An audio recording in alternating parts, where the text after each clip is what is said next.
လှဲ့နေတာဟာဘာဖြစ်လို့ဥစ္စာဘုံကြီးလှဲ့နေပါလိမ့်လို့မေးဝဲဖရာရင်းပြီဒါကြပြောပါဦးအိမ်ရောက်ဟိုကြည့်ဒီကြည့်ဒီကြည့်ရတာလားဘယ်လိုများမျောလာတာပါလဲရှိပြီးတုတ်ပြီးမျောရှိပြီးတုတ်ပြီးမျောပြီးဘယ်ရောက်ပါလဲမြုပ်မှမြုပ်ပါမလားပေါ်ကြလားမြုပ်မှမြုပ်ပါမလားဆိုတာကိုလည်းတခါကျေသေးချာစဉ်းစားပါဘုန်းကြီးတွေဓမ္မတွေဖြစ်တွေကတော့ဖြင့်ဆိုရင်လည်းအကြောင်းကြတာရဲ့သူဆွေးတာရဲ့ကိုသွားမေးကြတာရဲ့ဒီစိတ်မချတာရဲ့သိတာပဲဘိုးလည်းသွားပြီးမေးလိုက်ခြင်းတွေဒီရောဒီလည်းစိတ်မချဘူးဆိုတော့ဟိုဘက်လှည့်လိုက်ဒီဘက်လှည့်လိုက်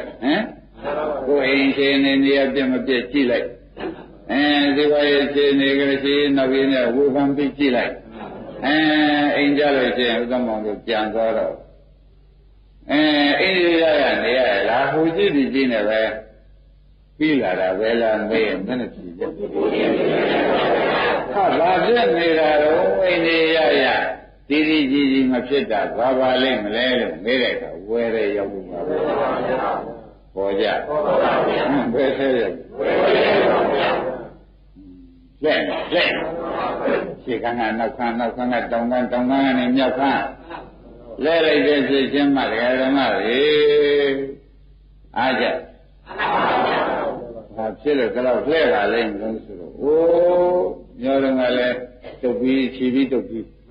အဲ့ဒါတဏှာကြီးကမျောလိုက်လို့ရောက်ရဌာနကျတော့ဝဲလှဲ့ရတယ်ဗျဘောကြဒီကနေပြီးကြတော့ဝဲလဲတာမောပြီးဒီကလာနေတဲ့အခါကျတော့ဝဲဆိုတာတကယ်သိရနောက်ဆုံးနေ့တနေ့မြုပ်